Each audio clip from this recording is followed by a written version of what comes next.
معاملہ تو یہ ہے کہ جیسا بھی میں درس شروع کیا ہوں نا نماز کے فوراً بعد، تو اگر اس طرح سے شروع کر دیا جائے تو بہت سارے لوگ تو کھڑے ہو جاتے ہیں اپنی جگہوں پر کہ اللہ کے بندوں کم سے کم موقع تو سنت پڑھنے کا۔ خلاف سنت عمل خود کر کے دوسروں کو روکنے کی جرأت کرتے۔ نبی علیہ الصلوۃ والسلام کا طریقہ یہی تھا کہ آپ نماز سے فارغ ہو جانے کے بعد واعظ کرتے تھے، نصیحت کرتے تھے، اور جن کے پاس سنتوں کا علم نہیں ہے وہ کیا کہیں گے؟ وہ تو کہتے ہیں کہ سنتوں سے فارغ ہونے کے بعد بیٹھو دین کی باتیں ہوں گی، سنتوں سے فارغ ہونے کے بعد بیٹھو دین کی باتیں ہوں گی۔ دین ہی ہے کہ سنتوں کو گھروں کے اندر پڑھا جائے، اور آپ کہتے ہیں کہ سنتوں سے فارغ ہو کر بیٹھو تاکہ دین کی بات کی جائے۔ یہ پہلے ہی دین سے بھی بنیاد چیز ہے۔ نبی علیہ الصلوۃ والسلام فرماتے ہیں، صحیح بخاری اور مسلم کی روایت ہے، افضل صلاة المرء فی بیتہ الا المکتوبہ، زید بن ثابت رضی اللہ تعالیٰ عنہ سے، صحیح بخاری اور صحیح مسلم کے اندر آپ فرماتے ہیں انسان کی سب سے بہترین نماز،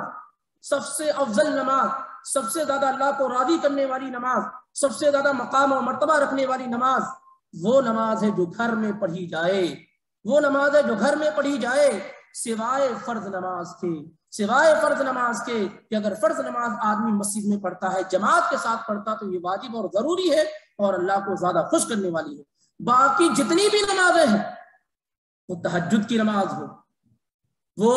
چاش کی نماز ہو،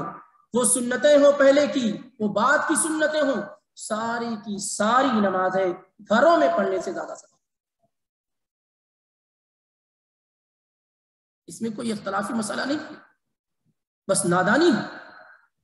اور جرأت ہے اور دین کو نہ جاننے کا نتیجہ ہے، کیونکہ آپ جانتے ہیں نماز کے متعلق بتایا گیا کہ ریاکاری سے بچا جائے۔ جب آدمی گھر میں نماز پڑھتا ہے تو ریا سے بہت دور رہتا ہے، اطمینان اور سکون رہتا ہے، گھروں میں برکت نازل ہوتی ہے، رحمتیں نازل ہوتی ہیں، گھر قبرستان بننے سے بچ جاتا ہے، بچوں میں تعلیم و تربیت پیدا ہوتی ہے، شیطان سے فرار کا موقع ملتا ہے، شیطان بھاگتا ہے۔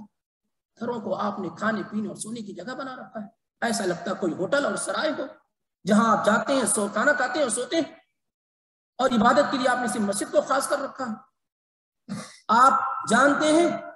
کہ نبی علیہ الصلوۃ والسلام کی دیوار، گھر کی دیوار اور مسجد نبوی کی دیوار ایک تھی، آپ کی کھڑکی اور مسجد نبوی کی کھڑکی ایک تھی، اور یہ بھی جانتے ہیں کہ مسجد نبوی میں نماز پڑھنے کا ثواب صحیح روایت کے مطابق 1000 کے برابر ہے، 1000 نماز کے برابر ہے۔ اس کے بعد بھی اللہ کے نبی علیہ الصلوۃ والسلام سنتیں گھروں میں پڑھتے تھے،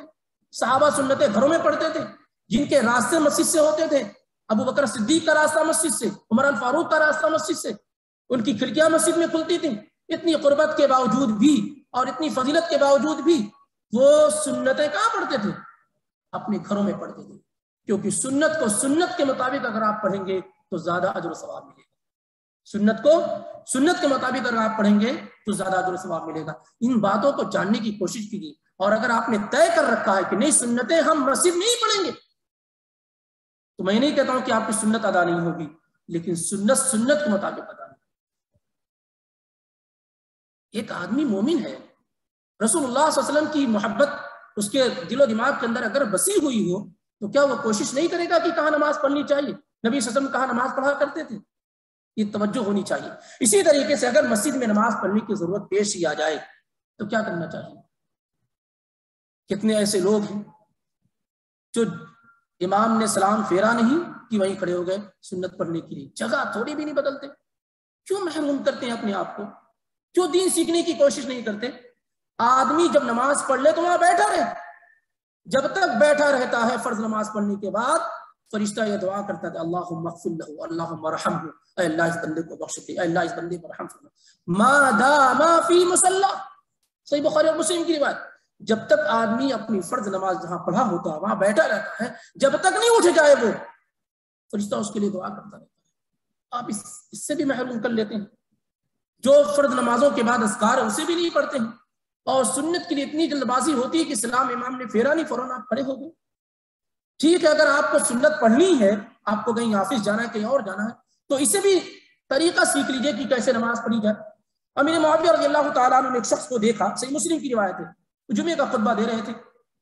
جمعے کی نماز پڑھ کے فارغ ہوئے، کہتے فقمت فی فصلیت فی مقام، جہاں میں نے فرض نماز پڑھی تھی وہیں میں نے سنت کے لیے میں کھڑا ہو گیا۔ امیر معاویہ رضی اللہ تعالیٰ عنہ نے کہا کہ بھیجو ان کو میرے پاس، اور کہا کہ اللہ کے نبی علیہ الصلوۃ والسلام نے ہمیں حکم دیا اللہ توصل صلاۃ بصلاۃ حتی نتکلم او نخرج، نبی علیہ الصلوۃ والسلام نے ہمیں یہ حکم دیا ہے کہ ہم ایک نماز کو دوسری نماز کے ساتھ نہ ملائیں، یعنی فرض نماز کو نوافل کے ساتھ نہ ملائیں، اگر نماز پڑھنے کی ضرورت ہو تو کسی سے بات کر لیں تاکہ جو ہے ڈسکنیکٹ ہو جائے معاملہ، یا اس جگہ سے نکل جائے یا وہاں سے نکل جائے، اگر آدمی کو نماز نہیں پڑھنی ہے، جگہ نہیں ہے، تو کسی سے گفتگو کر لے یا پھر وہاں سے نکل جائے۔ دوسری روایت میں اللہ کے نبی علیہ الصلوۃ والسلام نے کہا، سنن ابو داؤد کی ہے، کہا آیا عاجز احدکم، کیا تم میں سے کوئی آدمی ایسا کام کرنے سے عاجز ہے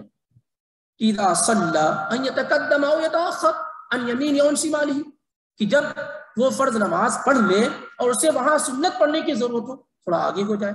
تھوڑا پیچھے ہو جائے، تھوڑا دائیں ہو جائے، تھوڑا بائیں ہو جائے۔ آپ سے فرماتے ہیں کیا آدمی یہ کرنے سے عاجز ہے؟ کیا ایسا نہیں کر سکتا ہوں؟ یہ کسی مسئلہ کی بات نہیں کر رہا ہوں، اللہ کے بندو اس پر غور کرو، کیونکہ میں ہمیشہ دیکھتا ہوں کہ وہ غلطیاں ہیں جو عام ہیں،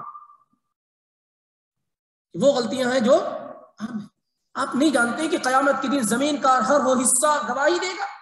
یومئذ تحدث اخبارہا۔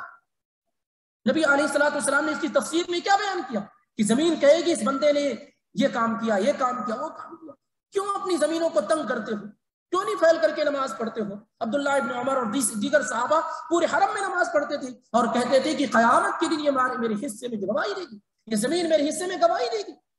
وہیں آپ نے فرض پڑھی، وہیں نوافل پڑھی، وہیں جگہ آپ نے طے کر دیا۔ تھوڑا پھیل کر کے نماز پڑھیے، زمین کے مختلف گوشوں اور حصوں میں نماز پڑھیے تاکہ وہ حصہ آپ کے حق میں قیامت کے دن گواہی دے۔ بہرحال ضمناً یہ بات آ گئی کہ گھروں کو قبرستان نہ بنایا جائے۔